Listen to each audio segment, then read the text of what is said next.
সম্মানিত বন্ধুরা, আপনারা দেখতে আছেন হয়তো তার মাথা চুল নাই কিন্তু এখনো।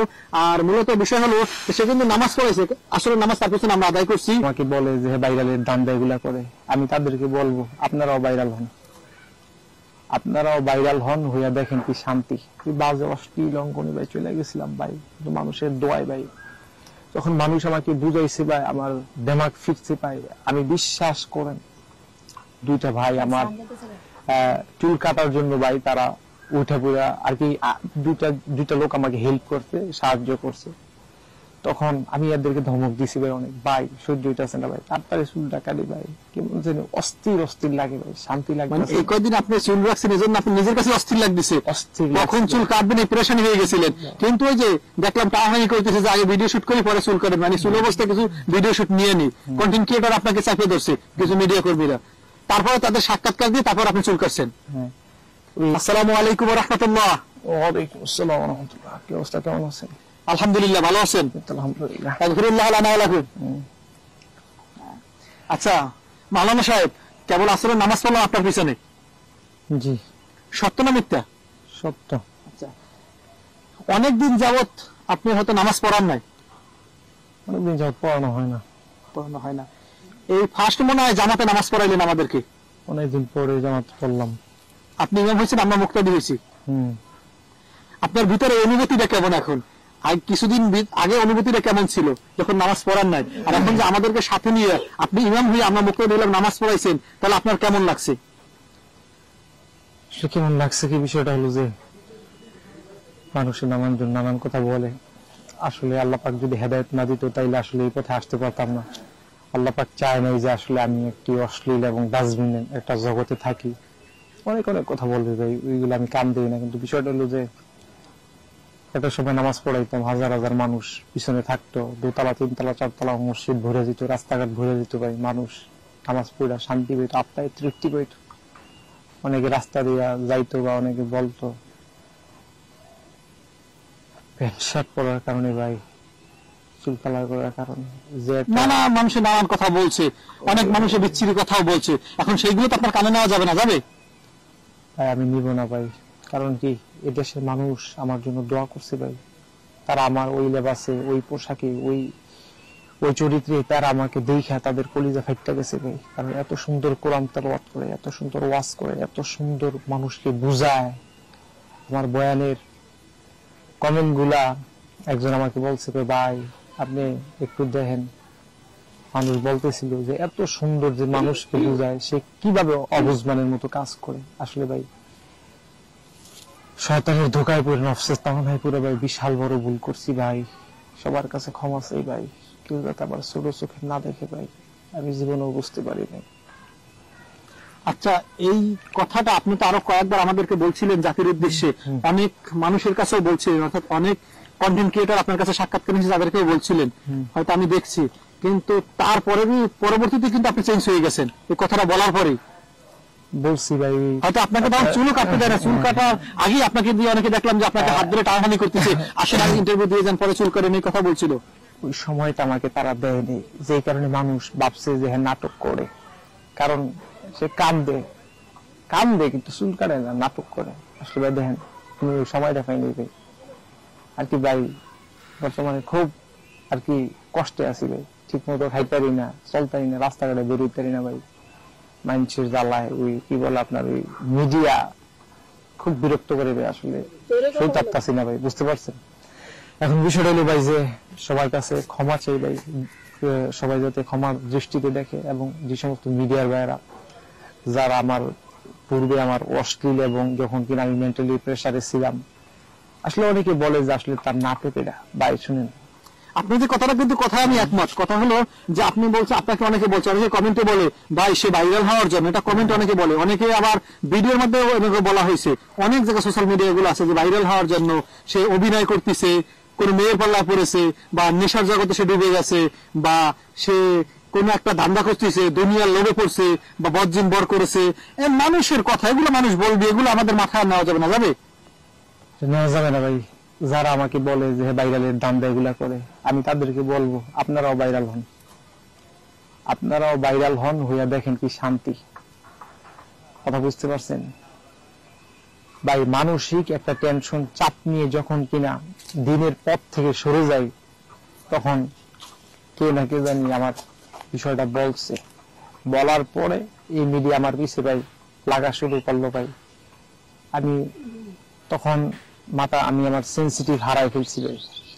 এরা যাই বলতো আমি তাই বলতাম। অনেক সময় আমার শিখাই দিত যে এটা বলে যে মেয়ের ব্যাপারটা, আমি জীবনে ভাই আল্লাহি আমি কোনো মেয়ের সাথে জীবনে কখনো রিলেশন বা প্রেম এই সমস্ত বিষয়ে আমার স্বভাবগত অভ্যাস নাই ভাই।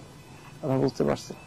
কারণ আপনি সবচেয়ে বড় কথা হইলো যে মানুষ যেরকম ভাবে আর কি আমার বিষয়টা দেখা কলিজায় তারা কামড় দিয়ে দিচ্ছে, এটা কি করে সম্ভব? ঠিক তদ্রুপ আমার বন্ধু বান্ধব ফ্রেন্ড সার্কেল যারা হয়তো তারা একটা সময় লাইভে আসবে বা বলবে, তারা বিষয়টা দেখার পরে অস্থির। আসলে ভাই যখন ডিপ্রেশনে ছিলাম তখন ভাই কেউ আসে নাই কাছে, কেউ বুঝায় নাই ভাই, কাউকে পাই নাই ভাই। তখন উল্টা পাল্টা করে বহুত কিছু হয়ে গেল ভাই। তখন ভাই অনেকে বুঝাইছে ভাই। বুঝার পরে আমি যখন বিষয়টা ভুল বুঝতে পারলাম, আমি অনেক জীবনে অনেক বড় ভুল করছি ভাই, জীবনে অনেক বড় ভুল করছি ভাই, তখন মানুষ আমার জন্য হেদায়েতের দোয়া করছে ভাই।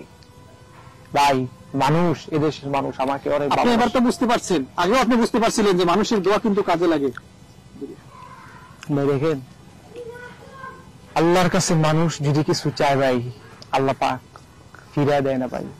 একজন না দুইজন না ভাই, কোটি কোটি মানুষ দোয়া করছে ভাই, কোটি কোটি মানুষ কাইন্দা কাইন্দা দোয়া করছে ভাই।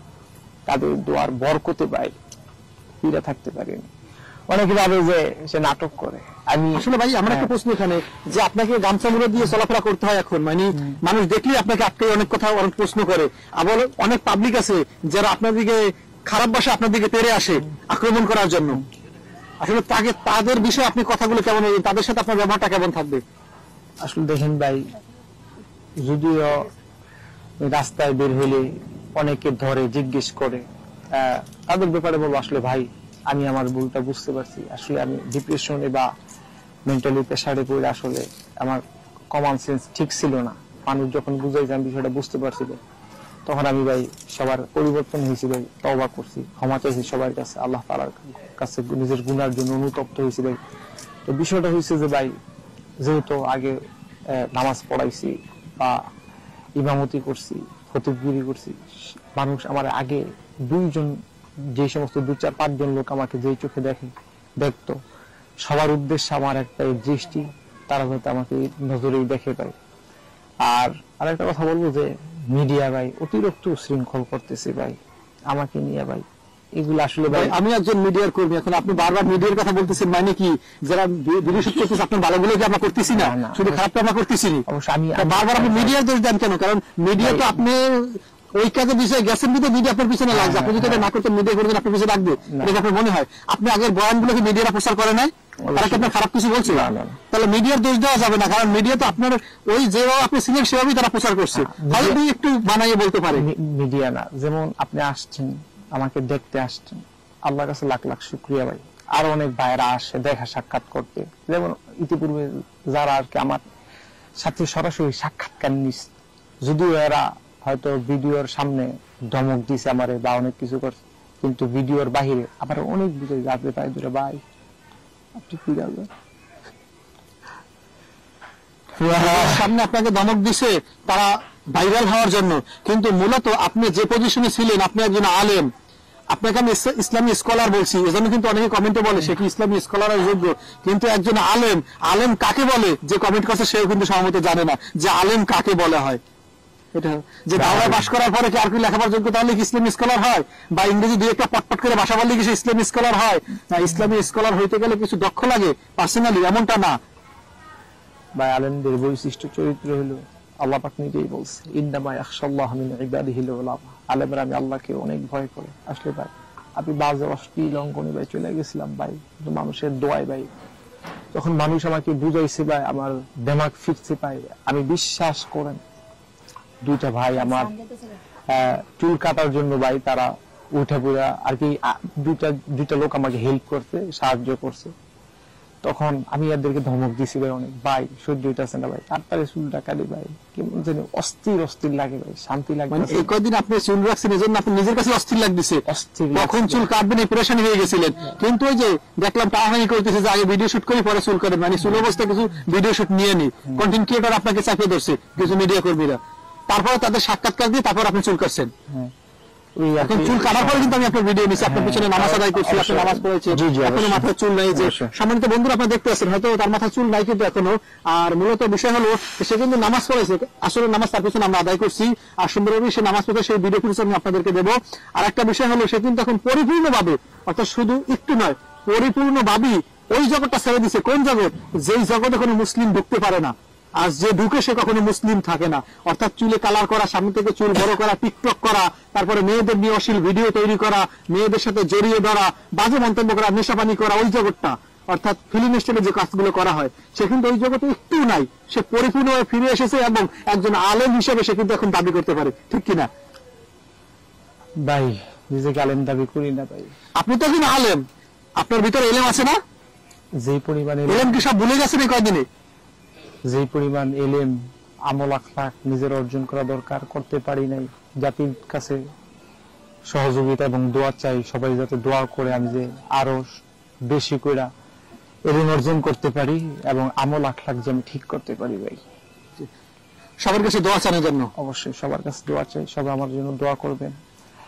আল্লাহ পাক আমাকে যেহেতু হেদায়েত দিছে, নিশ্চয়ই আমি একজন আল্লাহর মকবুল গোলাম। আল্লাহ আমাকে পছন্দ করে। আমি আপনাদের দেশবাসী, সারা বাংলাদেশের সমস্ত মুসলমান যে যেখানে আছে প্রত্যেকের জন্য, বিশ্ব মুসলিমের জন্য আমি দোয়া করব আল্লাহ পাক যাতে সবাইকে ইমানের হালতে, ভাই সবচেয়ে বড় কথা ভাই, ইমানের সহিত মৃত্যুবরণ করতে হবে ভাই। ইমান ছাড়া ভাই মরলে বা সম্মানিত বন্ধুরা, আমরা যে ব্যক্তির সাথে কথা বলছিলাম আপনারা হয়তো তাকে চিনেন বা দেখেছেন, বা সোশ্যাল মিডিয়ায় অনেক পরিমাণে সে ভাইরাল হয়েছে যে কোনো কারণে। এখন সেইটা বড় বিষয় না, বড় বিষয় হলো সে আল মুসলিম আকুল মুসলিম, মুসলমান আমরা ভাই ভাই। আর যেহেতু সে একজন আমাদের এখন মুসলিম ভাই, সে আলেম হোক আর অন্য কোনো কিছু হোক সেটা বড় বিষয় না। বড় বিষয় হলো সে আলেম পাশ করছেন, এজন্য তার পিছনে আমরা নামাজ আদায় করছি। তার ভিতরে এলেম আছে, 2-4 দিনে কি কোনো এলেম সে ভুলে যায় না, তার ভিতরে পরিপূর্ণ এখনো এলেম আছে। সামনের দিনগুলোতে সে যেন সুন্দরভাবে আমাদের মাঝে বসবাস করতে পারে। সবাই তার জন্য দোয়া করবেন। রাস্তাঘাটে যদি তার দেখা হয় সবাই তার কাছে দোয়া করবেন, কারণ তার কাছে দোয়া চাইও নিবেন, আপনারাও দোয়া করবেন, কারণ সে একজন আলেম। আর আপনারা তাকে উচ্ছৃঙ্খল ভাষায় কমেন্ট বা গালাগালি করবেন না।